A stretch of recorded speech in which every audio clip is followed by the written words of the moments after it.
4.15 총선의 공식 선거운동이 시작됐습니다. 선거운동이 본격화된 가운데 코로나로 인한 색다른 선거운동이 눈길을 끌었습니다. 홍천, 횡성, 영월, 평창 선거구에 법정 토론회가 열렸습니다. 후보들은 농촌지역 소멸 대응책과 올림픽 유산사업 활성화 같은 지역 현안을 놓고 열띤 토론을 벌였습니다. 코로나로 운영난이 가중된 원주 시내버스 업체가 주말부터 휴업에 들어갑니다. 긴급 재정 투입으로 예산이 부족한 원주시도 대체 버스 투입이 어렵다는 입장이어서 시민들의 불편이 예상됩니다. 재난 기본소득의 지급 기준이 명확하지 않아 혼란이 빚어지고 있습니다. 지역별로 지급액도 달라 형평성 문제도 제기되고 있습니다.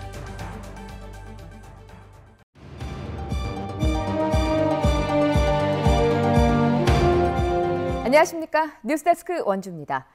4.15 총선 공식 선거 운동이 시작됐습니다.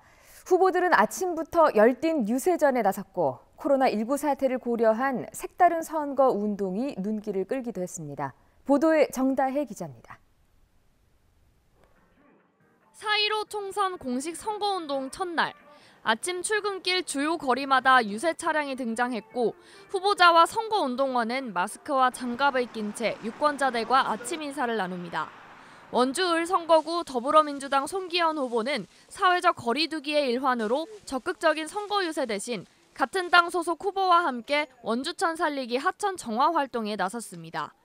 이번 21대 국회 선거는 원주에 있어서는 원주를 더 발전시킬 수 있는 좋은 기회입니다.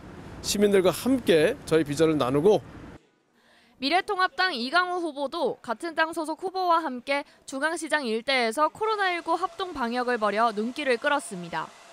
코로나 때문에 우리 경기가 많이 침체되어 있는데요. 이번 선거에서 우리 당이 이겨 경기를 살리도록 하겠습니다. 민생당 안재윤 후보를 비롯한 각 정당 후보자들은 시장을 돌며 시민들에게 지지를 호소했습니다. 각종 매스미디어 영상을 통해서 저의 정치적 철학과 소신을 원주 시민 여러분들께 알리도록 하겠습니다. 후보자와 선거 사무원 등은 오전 7시부터 오후 10시까지 자동차와 확성장치를 이용한 연설과 대담이 가능합니다. 이번 공식 선거운동 기간은 오는 14일까지로 총 13일 동안 이어집니다.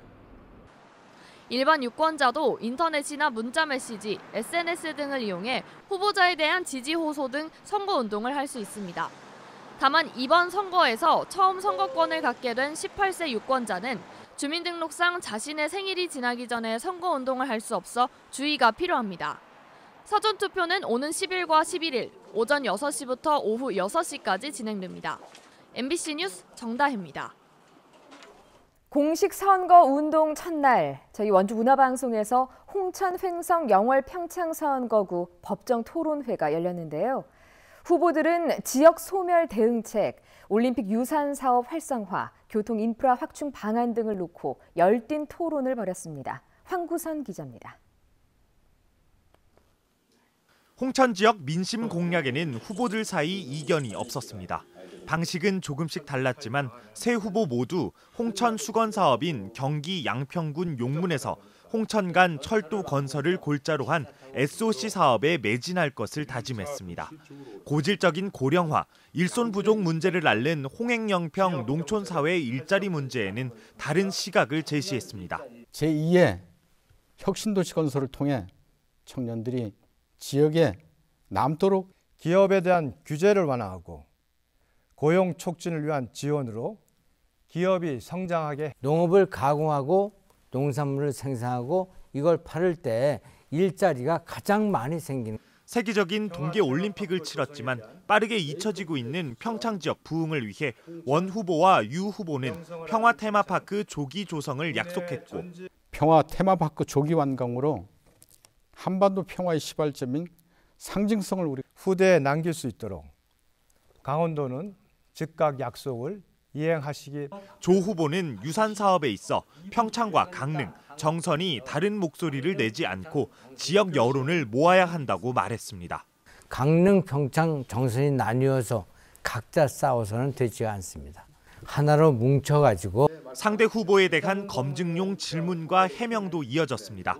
원 후보의 경찰 재직 당시 한바비리 연루 의혹에 대해 캐묻는 질문에 원 후보는 구태 정치의 전형이라며 사실 무근이라고 말했습니다. 언론에서 보셨을 것으로 저는 생각이 되고 이런 묻는 거를 딴 네거티브 하는 얘기하지 것은 마시고 참 저는 옳지 않다고 봅니다. 유 후보는 병역 면제 사유를 시력이 나빴다고 해명했고 검찰 퇴직 후 재산이 급증한 이유로 부동산 가치 상승을 들었습니다. 그 재건축된 아파트 가격이 평가 금액이 많이 올랐습니다.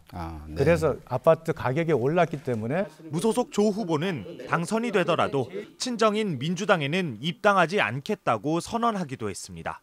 그런 당에는 오락떡을 해놓고 빌어도 그런 분이 당을 운영할 때는 세 후보 모두 5년 뒤 종료되는 폐광지역 지원 특별법을 연장시켜 영월을 비롯한 폐광지역 발전에 노력할 것을 다짐했습니다. MBC 뉴스 황구선입니다. 코로나19의 여파로 원주의 한 시내버스 업체가 결국 휴업을 선언했습니다.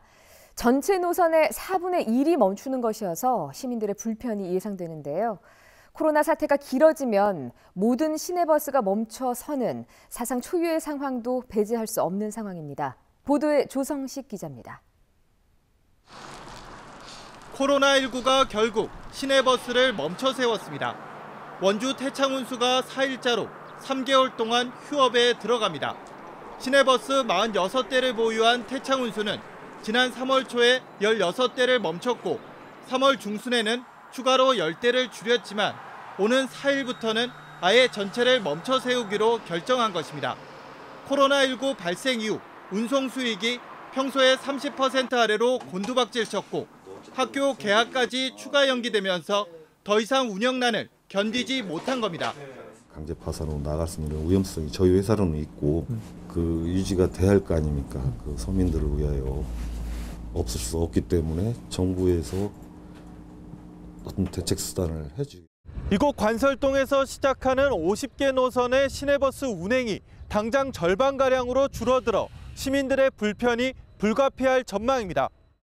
이에 원주시도 난감한 상황입니다.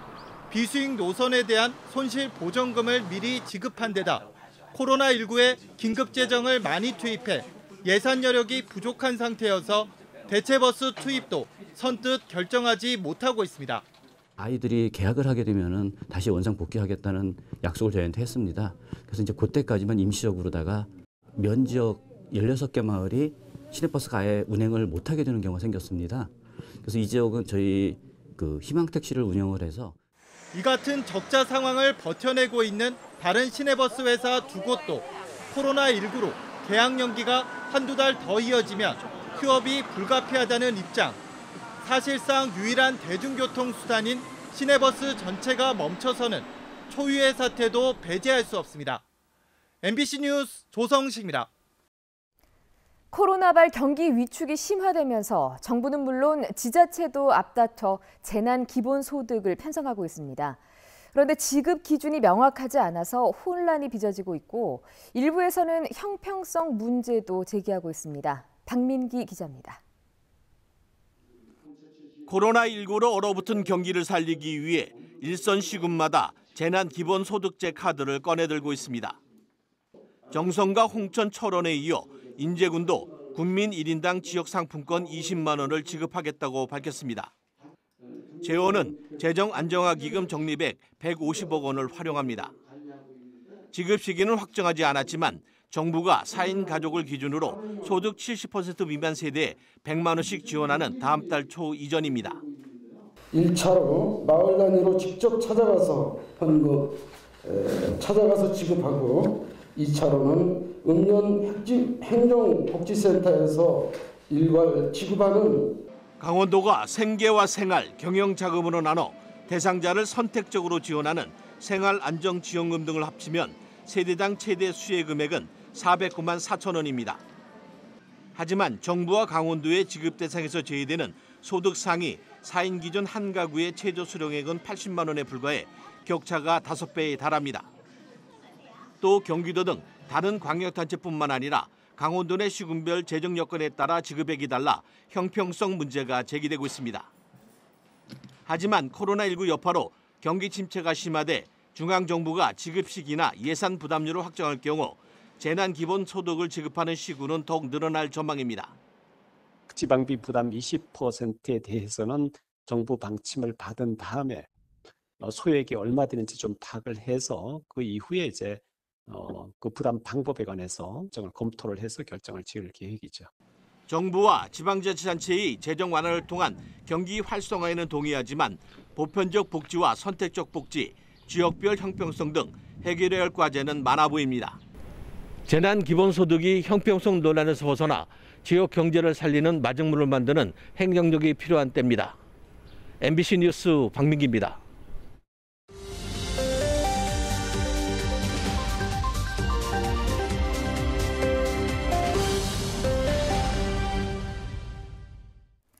해외 입국자 가운데 산발적으로 코로나19 확진자가 나오는 가운데 오늘 철원에서 10대 학생이 확진 판정을 받으면서 도내 누적 확진자가 40명으로 늘었습니다. 신규 확진자는 17살 여학생으로 앞서 확진 판정을 받은 철원 주민 67살 여성과 같은 대중 목욕탕을 이용한 뒤 확진 판정을 받았습니다. 이로써 도내 코로나19 확진자는 모두 40명으로 늘었습니다. 자가격리자 수도 지난달 24일 44명으로 최저를 기록한 뒤 꾸준히 늘어 430명을 넘어섰습니다. 평창에 격리된 이탈리아 교민 가운데 한 명이 객실을 이탈해서 무리를 빚고 있습니다. 경찰에 따르면 오늘 오전 11시 40분쯤 객실에 격리됐던 교민 한 명이 비상계단을 통해 지하 2층 편의점에 방문했고 근무 중이던 편의점 직원과 접촉했습니다. 해당 직원은 호텔 내 객실에 격리됐고 진단 검사를 진행해 결과를 기다리고 있습니다. 방역당국은 격리 지시에 제대로 따르지 않을 경우 강제 추방될 수도 있다는 점을 격리자들에게 다시 한번 강조했다고 밝혔습니다. 평창에 격리된 이탈리아 교민과 유학생을 대상으로 한 코로나19 진단 검사가 끝났습니다.